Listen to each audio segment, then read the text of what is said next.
us for our part 2 of our 4-part series about empowering strong women in partnership with FemSport. Tonight's talk is about managing body pain post-workout.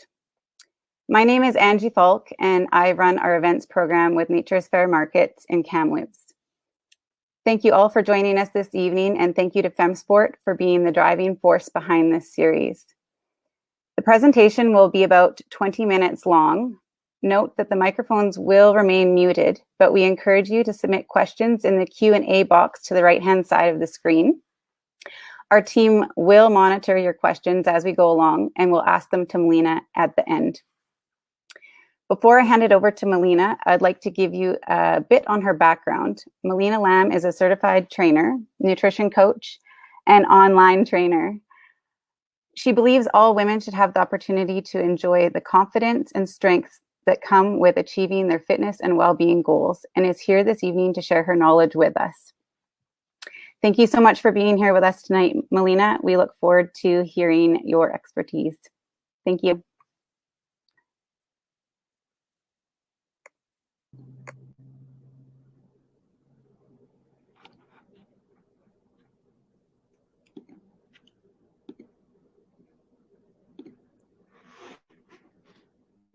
Thank you so much, Angie, for that wonderful introduction. I had to double check my audio. So thank you for that reminder. And I just want to thank everyone for being here today and sharing this evening all together. So as Angie mentioned, she's going to keep track of all the questions that you ask during the presentation. So as soon as you have a question, make sure to put it in the chat box below. And I have also made it able to share for you the PDF handouts, which are a wonderful little collection of recipes with ingredients in there that help with anti-inflammatory after your workout. So make sure to download that because there are some wonderful recipes in there that will help you manage your inflammation and pain after your workout. So the tips and information that I am going to share with you tonight are going to help you to understand and better manage your post-training soreness so that you can get back to training quickly and effectively with minimal downtime, which is what we all want. My name is Malina Lam, and I'm a certified personal trainer, nutrition coach, and online trainer. And as Angie mentioned, I'm really passionate about helping women become stronger, fitter, and healthier versions of themselves, in part because of my own fitness journey that began back in 2012. And part of that was going back to the gym and starting with proper nutrition, and I gained 35 pounds. Most of that was lean muscle in the process. And during that time, I also experienced a lot of soreness and injuries and pain that I didn't need to experience, and I didn't need to have, as much downtime from the gym as I ended up having just due to my inexperience. So I'm going to share with you some tips and information so that you can avoid going down that path like I did. So there's a few reasons why you might experience pain after your workout.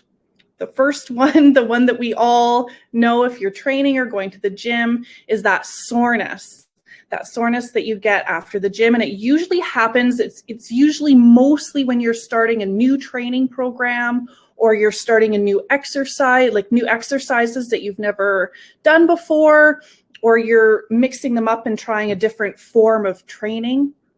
And that's when you start to get that soreness in your muscles.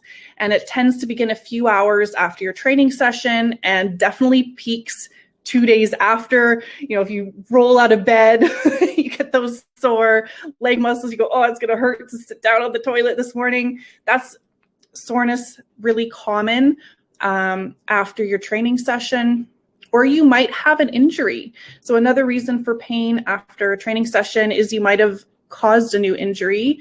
You might have a chronic injury, or you might have re-aggravated something old. So something that you've had with you for a while that you didn't notice in day-to-day life, but as soon as you started a new training program or you tried a new exercise for the first time, you re-aggravated something existing, an existing injury. Also, overtraining.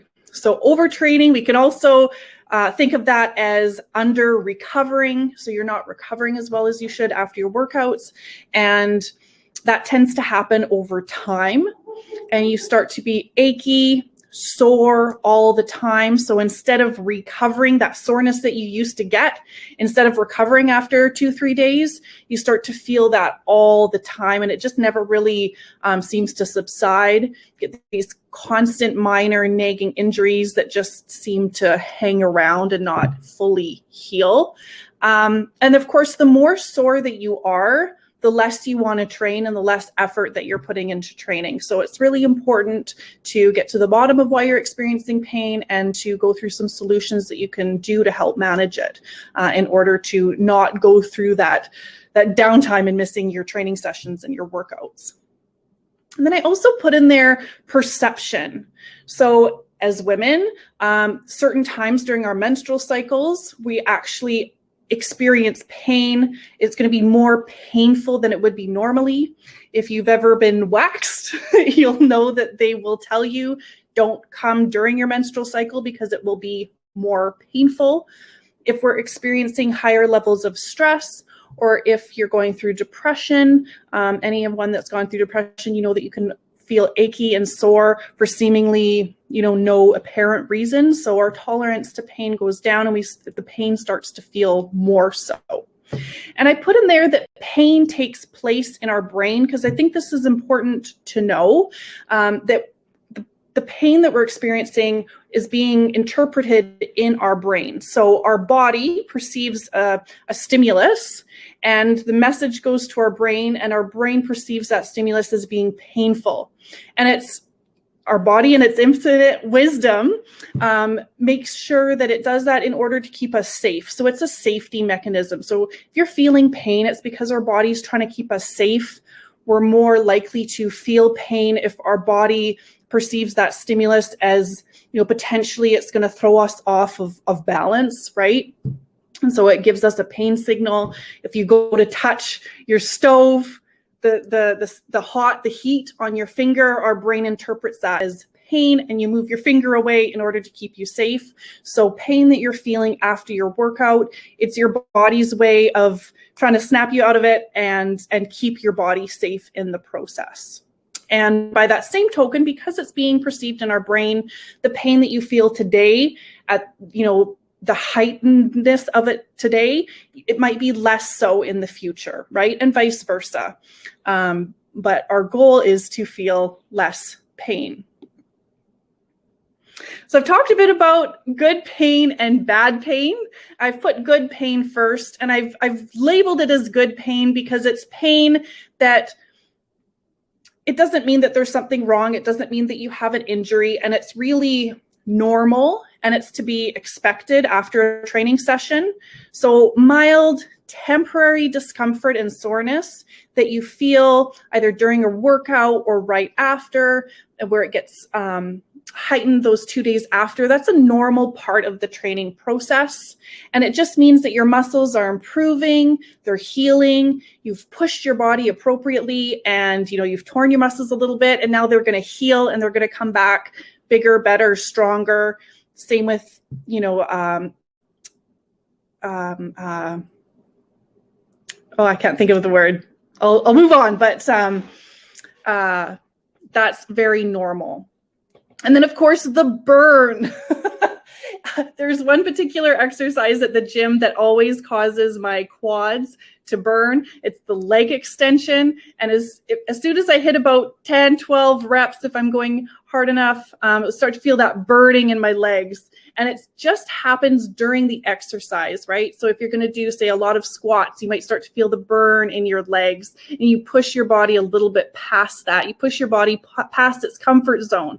So feeling that burn is a good thing, but it doesn't last. Once you stop the exercise, you don't continue to feel that burn. You might feel it for a second after and kind of grab your legs or your arms or whatever part of your body in the muscles where you're feeling that burn, but it doesn't continue. You don't feel it the next day. You don't feel it hours later. As soon as you stop the exercise, you stop feeling that. And those are both normal and to be expected. And I also put in there lack of soreness. So after you've been training for a while, our bodies start to become more conditioned and we start to be more used to that soreness, and we tend not to perceive it as bad. It tends not to be as bad. Someone that's been training for a year is not going to be as sore as someone that's just started a brand new training program, and that's normal. And so as that diminishes, as you become more conditioned, that doesn't mean that your training hasn't been effective. So that's important to keep in mind. If you're starting a new training program or starting some new exercises and you feel that burn, you're not going to be feeling that same level for the whole training process, which is good news. Now, bad pain. Bad pain is often caused from improper form during your exercise.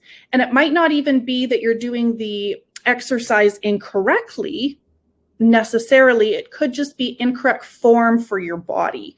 So doing squats or deadlifts, those are really good examples where there's multiple ways to do a squat or a deadlift, and there might be a form that's just better for your body, depending on your limb length or, existing body mechanics. I've got one leg shorter than the other, and that has forever caused me a little bit of grief in my training. And so I have to be really aware of the form that I use so that I don't cause pain or I don't cause injuries.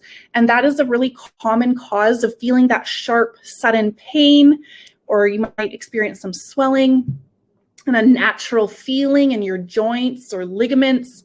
Those are signs that whatever you're doing it's a bad pain, and you need to stop what you're doing in that moment, because nothing should really hurt during your training session other than that burn that we talked about or soreness afterwards, but nothing should hurt during your exercise or during your training session. So if you're feeling pain, you need to let your coach know and check in with a medical professional, either a physiotherapist or a chiropractor or your doctor, in order to find some solutions so that you can nip it in the butt, so that you don't continue doing what's causing pain and end up with an injury, which is really important. It's mostly counterproductive to continue to train through pain. So the no pain, no gain mentality, it doesn't apply to hurt or pain during exercise. And if you were going to screenshot any part of these slides, this is a good part to screenshot, that part that I've put in there in pink where it says stop. So if you start to feel the sharp, sudden pain, you need to stop the exercise that you're doing. And of course, during COVID, we're not necessarily with our coaches. You're not necessarily around someone immediately that can help you with your form. So this is a little bit of a troubleshooting that you can go through to see if you can reduce or eliminate the pain that you're feeling during exercise. So the first thing you want to try is just reduce the speed of the exercise that you're doing. If you were doing, let's use squats as an example again, if you were doing them at a certain speed, slow it down, really focus on the form, think, the core engaged, and go through it slower and see if that takes away the pain. If the pain is reduced, if you're doing it slower, if that doesn't take away the pain, then reduce the load. So if you were using dumbbells or a weight or a bag, put the weights down, try it body weight, because a lot of times if you do it with body weight without the weight, if that takes away the pain, then you can continue doing it with body weight, right? It was probably the weight that you were using that was either causing your form to slip or something else, right? And if that doesn't work, you want to reduce the range of motion. So say you were doing squats, full range of motion, maybe you were going below 90-degree parallel, just do a half squat. To do the exercise, do it just less. Don't take it all the way to the end range of motion. And did that help? Did that take away your pain? And if none of those things took away the pain and you're still feeling the pain, then you need to change the movement. Don't continue doing the movement that was causing pain. And next time you speak to your coach, let them know. And then, of course, check in with a medical professional so that you don't continue to do things that are potentially damaging. I've put in there injury prevention tip. It's really important to warm up. A lot of us, especially, leading busy lives, we just get right into our workouts and don't necessarily I think we have time to warm up, or we just, skip that if we're really busy. But it's important, even if you do the exercise with no weight first, just to lubricate your joints, get your muscles warmed up, get that body-brain connection going, so that when you do add weight, when you do it faster in your actual training session, your body's going to be prepared to do that exercise, and you're less likely to experience pain or injure yourself once you've done that.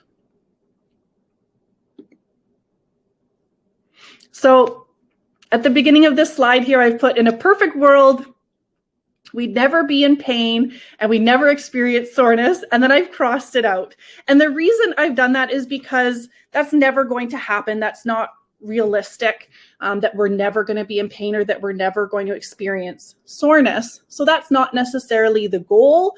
Our goal is that if we do experience pain and soreness, to reduce it as much as possible. And of course, to make it a priority that if we do end up injured, that we make sure to rehab those injuries in order to reduce the pain, reduce the soreness, reduce the downtime from your training session. So that's the goal that we're looking at here.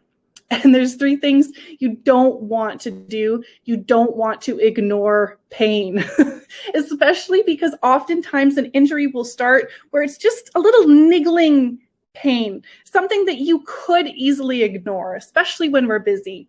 I'll give you an example that happened to me this year.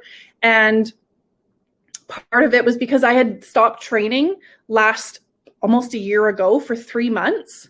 And then once I started back in with my regular training, I started noticing a bit of a tightness, a bit of, just a feeling in my left glute, so in my left buttocks. And over time, I noticed that my range of motion was shortening just on that one side, and that the pain was feeling a little bit different from the other side after my workouts. 2 days later, it would still kind of feel a little odd in the joint. And I ignored it. I did what I would never recommend, and I ignored it because it wasn't that painful. It was easy for me to ignore. And eventually, of course, what happens is there was an issue there that I could have easily corrected if I had gone to my physiotherapist and gone through some troubleshooting with her, because of my one leg that's shorter than the other. But instead, what I ended up doing is I ended up causing an injury. I ended up hurting my pelvis, and I had a whole bunch of rehab that I had to do. It took me about 6 to 9 months. Now I am finally back to normal. I can do all my regular exercises and movement, but it was very time consuming. And although I never took time away from the gym because of it, I definitely had to switch up my exercises, and I couldn't do my regular training that I wanted to do because I ignored it. So had I not ignored it, I wouldn't have had to spend all that time rehabbing an injury. So don't do that. Learn from my mistakes.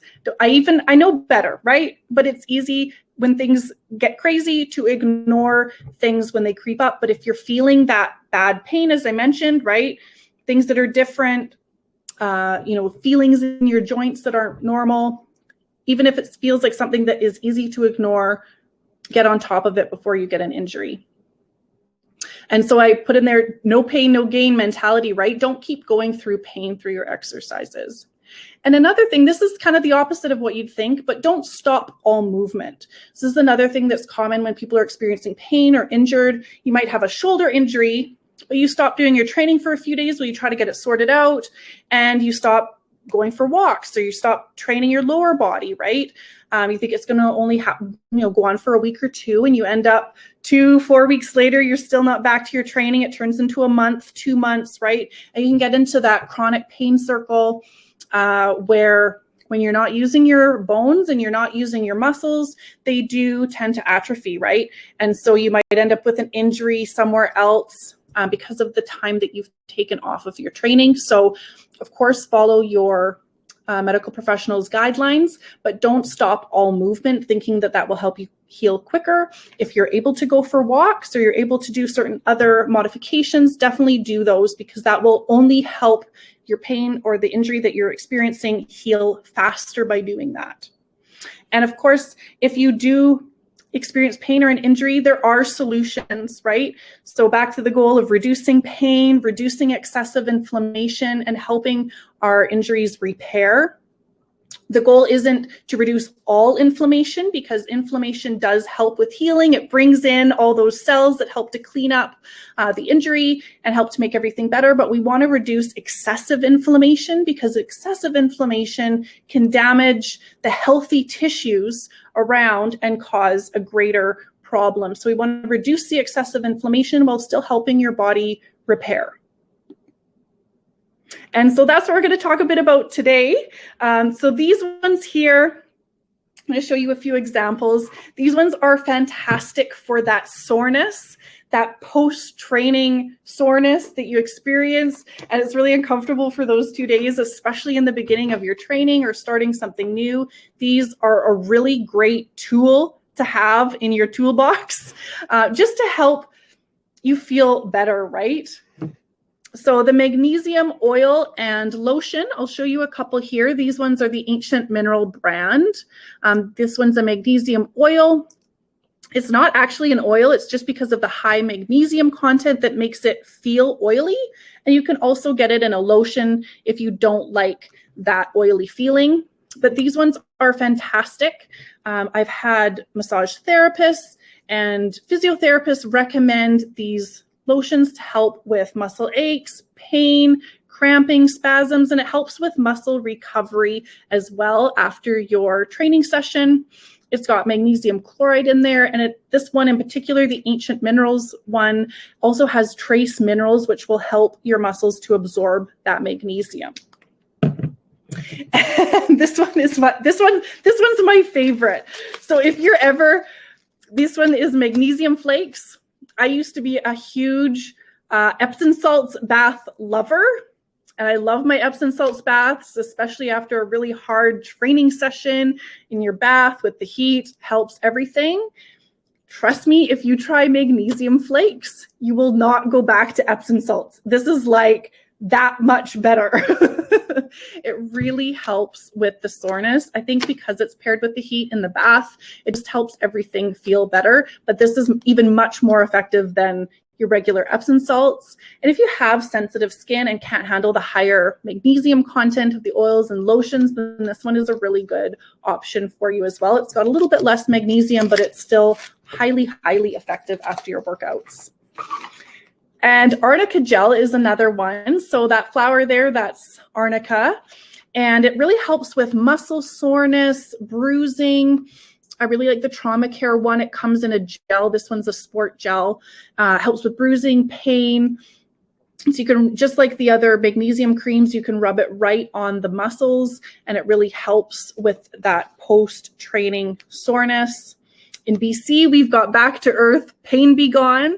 This one also has arnica in there, but it also has that cooling sensation. It's got wintergreen, essential oils, camphor, cinnamon, eucalyptus, a lot of those essential oils which help to cool the area, which just feels so nice and soothing after a training session where you've gone really hard and you know you're going to be sore. It just helps to get on top of it. And you can also get arnica as a tablet, so you can take that internally, and it's good for the whole family. It doesn't interact with any medications. If you would prefer this rather than putting something on your skin, it still has all the same effectiveness with your muscle soreness as the creams as well. So those are really good options for the soreness that you get after training.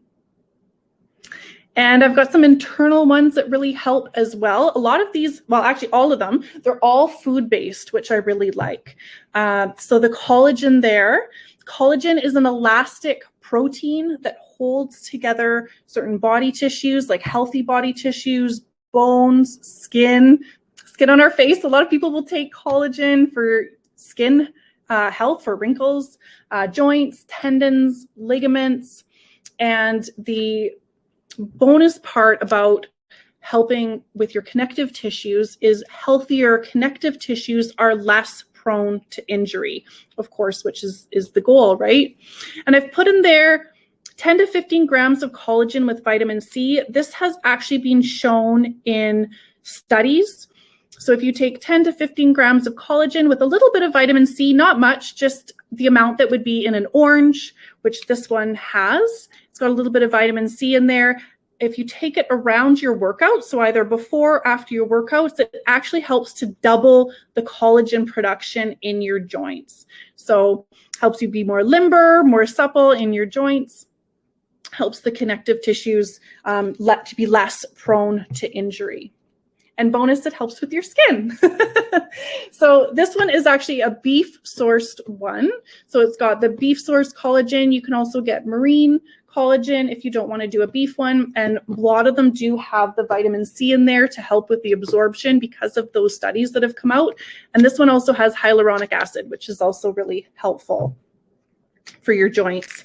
And I wanted to talk a little bit about type 2 collagen. Type 2 collagen is coming from chicken.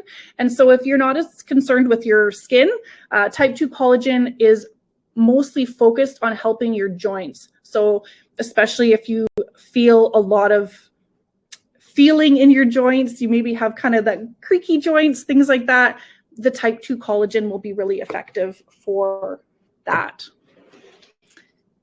And then bone broth. Bone broth has been getting a lot of hype lately. So that's coming from the knuckle bones, chicken feet, and it's high in chondroitin and hyaluronic acid and minerals, which are all really good for repair and growth of your joint tissue. So in that PDF handout, I do have a recipe for bone broth if you'd like to make your own. If you don't want to, then you can also buy ones like these, which are a powder. These are powders, and you could just mix them with water. You can make your own soups with them. I've had people let me know that they put a little bit in the morning in some hot water and they drink it at work as a warming drink in the morning. So you can get it either beef. This one's grass-fed beef. The bonus of having grass-fed bone broth is that it's also got some healthy fats in there. It's got CLA, which also helps to reduce inflammation. And this one's a chicken one, which of course has a bit of that type 2 collagen, which is really good for your joints. Now this one is a heavy player with inflammation.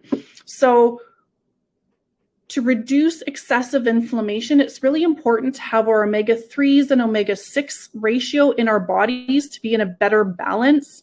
In North America, in part because of our diet, can be high in omega-6s, especially if we eat out a lot, if you get fast food.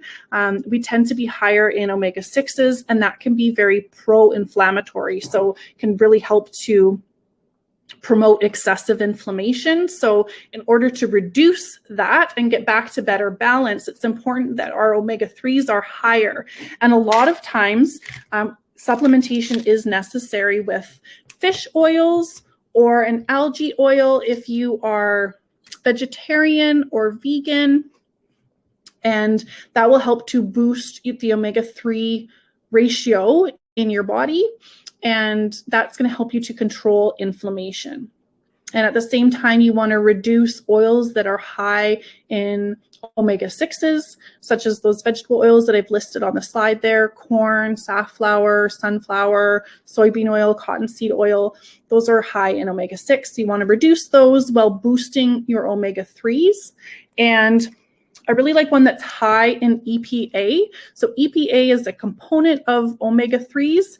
And I watched a speaker one time, and she used the acronym of EAT PAIN AWAY for EPA, EAT PAIN AWAY, because it helps with inflammation. So it helps to reduce pain.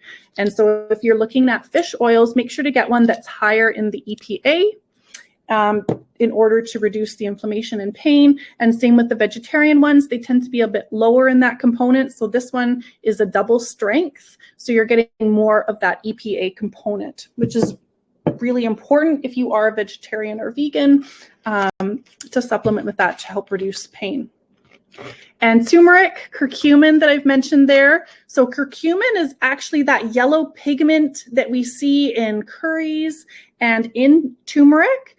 And that's a helpful anti-inflammatory. So it's going to help to reduce pain.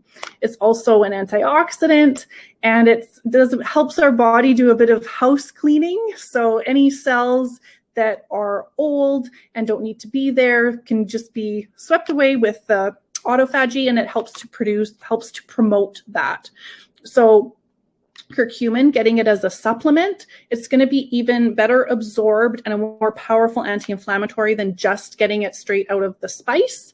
And that way you can take a stronger dose and have a more helpful, powerful experience with it when you get it in a supplement, because it can be a little bit hard to absorb. Curcumin or turmeric, if you take a lot of it for anti-inflammatory, it can cause a little bit of stomach upset occasionally, or you want to take black pepper seed oil to help with absorption. But with a supplement such as this, you can take a higher amount and it's not going to cause any upset because they've made it more absorbable for you. And I've listed here some anti-inflammatory foods. So turmeric, in fact, that little that little smoothie on the side, I'm pretty sure that's got turmeric in there, maybe a bit of pineapple, some cocoa sprinkled on the top. So you can have a lot of fun with food, adding in some anti-inflammatory ingredients before and after your workouts. In your smoothies is a great, load up on the blueberries, get some green tea in there. Those are really nice things to add into just your daily diet, your daily routine, to help reduce pain after your workouts and boost that anti-inflammatory properties. So just a quick recap. Pain that you might be experiencing after your workout, it could be that normal soreness or burn that we do expect. And in that case, there are ways to help reduce that soreness. It's not going to be detrimental to feel it, but of course, the last thing we want to do is log roll out of bed in the morning or like hover over the toilet on our morning pee, right? So using the lotions and the magnesium flakes in your bath, that's going to be really helpful just to make you more comfortable, especially if you're boosting up your training, getting ready for a competition, pushing yourself at the end there, trying a new program. That's really going to help you be more comfortable so that your next training session, you can come back even stronger.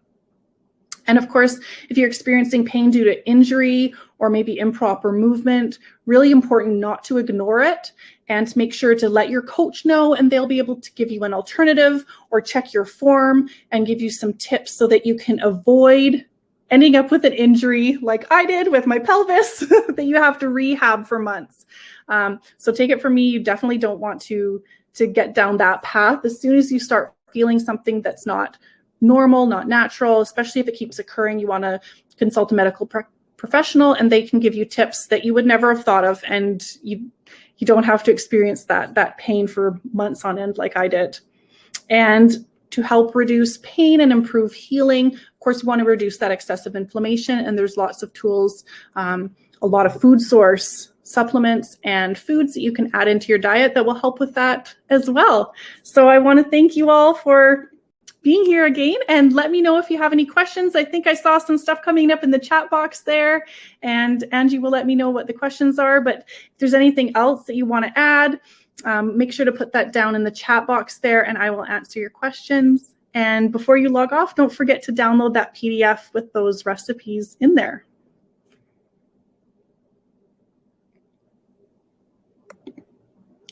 Turn my audio on this time. I can hear you loud and clear. That's great. So that was fantastic, Malina. Thank you so much. I learned a lot. My pleasure. So I have a couple of questions here. I think you did kind of answer this one, but we'll go over it anyways. Do you think it is possible to have a great muscle building workout and not be sore afterwards? Absolutely. Yeah. Okay. It's more common to experience that soreness right at the beginning when you're starting a new training program. And so if you're starting a new training program and you're not feeling soreness, could potentially be when we start training right off the gate, we tend to be a little scared to push ourselves because we're learning the movements, rightly so, right? But as you start to push your body a little bit more, do heavier weights, go a little bit faster, maybe do more repetitions of an exercise, you will normally start to feel burning, soreness that lasts those 2 days. And then as you become more conditioned, you may still get a soreness, but it's not going to be that same type that you experienced at the beginning where you're like log rolling out of bed and you're like walking like this. It's not going to be quite the same. And over COVID, those 3 months where I stopped training, it really humbled me as a trainer. I go to the gym fairly often, and I kind of forgot that pain that you feel, because I would feel sore and I go, oh, I'm sore. But it really wasn't to the same degree when I went back to the gym after those 3 months. I was doing the log rolls out of bed and I went, oh, right, this is what my new clients are feeling. So you do get to a point where you're not experiencing that same soreness. But definitely I was building muscle. I was improving on my lifts. I was lifting heavier weights. I was doing more repetitions. So my workouts were absolutely effective. Because I was more conditioned prior to the 3 months off, I wasn't experiencing the same level of soreness.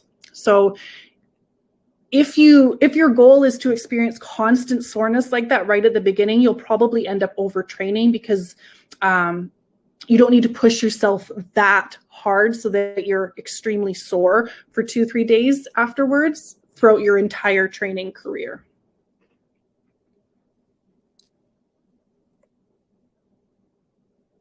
Okay, got audio again. Thank you. That was clear. That's good. Another one here. Can you add the collagen to your nutritionals? Energize or recover? Do you need to take it separately?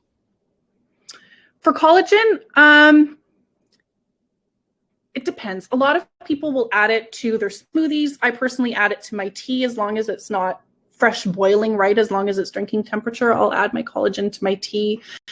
Collagen being a protein, being amino acids, I always recommend that if you're taking amino acids in that form, so if you're taking it as a collagen, or if you're taking it as BCAAs, branched chain amino acids, as a powder, or if you're taking it as essential amino acids as a powder, it is most ideal to have it on its own without other proteins that it's going to need to compete with. Our body will just better utilize it if you're not having it with a bunch of other protein.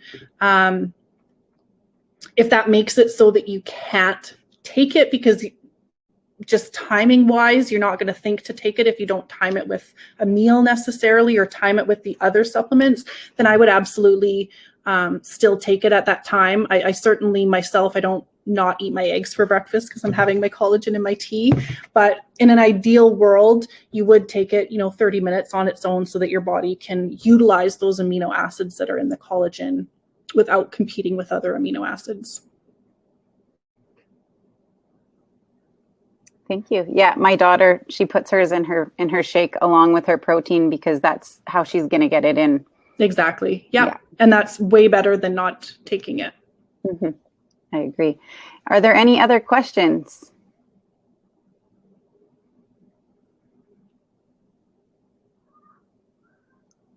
If so, just type them in the box and I'll read them out to Malina.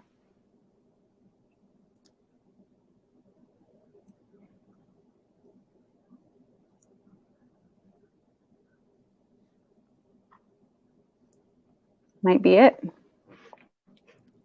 You can ask me anything.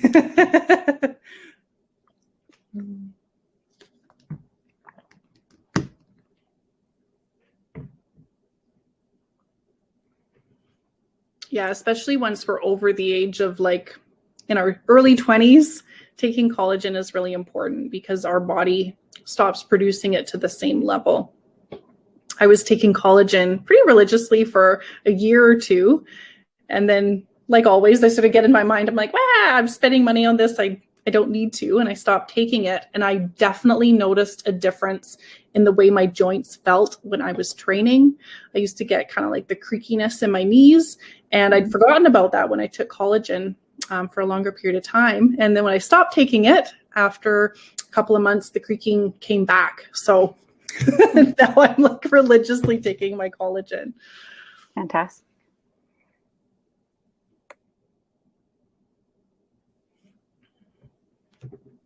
Okay, well, I think that might be all the questions. We still have people logged in, but nobody's asking any questions. Does everyone feel really clear on all that information? We've got a new one. Oh, we got a new one? Carlene. How long should I stretch before a workout? So ideally before a workout, it depends on the type of stretching that you're Meaning, if it's the type of stretching where it's a static stretch where you hold the stretch in place for say 15 to 30 seconds, ideally you wouldn't do that before a workout because it can stretch the little receptors there and actually make you less strong for your workout. So if you do stretching before your workout, make sure that it's a stretch that's moving, right? So instead of holding your arm, move it like this. Or same thing with your legs, instead of stretching it and holding it, do it as a movement. And then that way you're going to be warming up your joints, still stretching everything a little bit, but you're not going to be stretching those receptors to the point where you're going to make it less effective during your workout. We're going to make yourself less strong. So how long should you stretch before a workout? Depends on the type of, so the time spent doing that, 5 minutes. I would spend 5 minutes doing that. And, you know, with the parts of your body that you're going to be using, if you're doing a really specific sport-based training session, then sometimes the stretches and the warm-ups can go for longer. But if it's just for general health and you're just doing a basic workout, 5 to 10 minutes is a good amount of time, as long as you feel like the joints and the muscles that you're going to be using during that training session are warmed up and ready for a bit more work, then you're ready.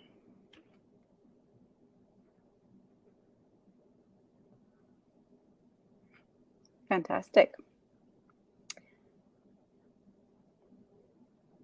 Any other questions? You have Malina at your fingertips.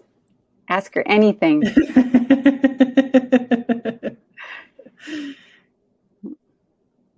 Did that answer your question, Carlene? Oh, yeah, she says thank you. And we have another question. Speaking of creaky knees, are there any exercises particularly beneficial to strengthening these ligaments? So it's not so much the ligaments that you'd want to be strengthening. It would be certain muscles that you'd want to be strengthening, and then other muscles that you'd want to be lengthening for your particular body, right?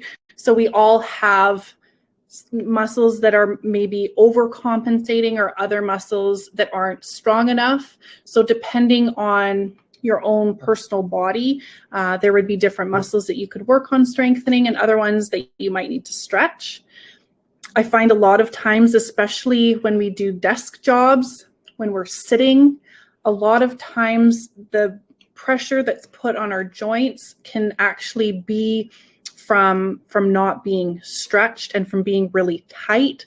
So I find foam rolling, especially around the sides of your leg, the outer sides, and even around your knee. So if I'm feeling kind of particularly, little twinges around my knee, I'll often get a foam roller and foam roll it just around my knee, the outer corners, inner corners, and stay on those pressure points. If you've never foam rolled before, or if it's your first time doing it in a long time, you can feel the little pressure points, and you want to sit on that pressure point until it kind of releases, which can take, about 15 to 30 seconds of staying on that painful one, and it will start to stretch and release. And I find that can actually be really beneficial for that.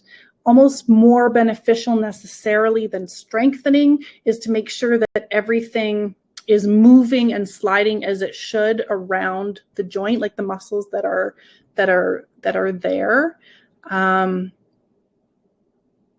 And oftentimes, if you do sit at a desk job, it is the fronts of your quads and the muscles along the sides. If you're a runner, it can be if you foam roll the sides of your legs, that can be very beneficial. There's one other point that I wanted to make, and now it's gone. I'll let you know if I think about it, but yeah.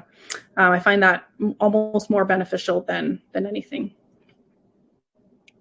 And I can attest to that. Malina introduced me to foam rolling, and I tell you, the torture device. My new best friend. It's my new best friend. I love it. But the first time wasn't fun. So we have another question here, and will you be offering personal training? I do offer personal training. I do online training as well as my nutrition coaching. And that is, if you want more information on it, it is on my website at malinafit.com, which is MALINAFIT.com. And I've got more information on that there. And you can also contact me. It's got all my social media links there, and you can email me through the website as well, as I'm pretty sure it has my phone number as well.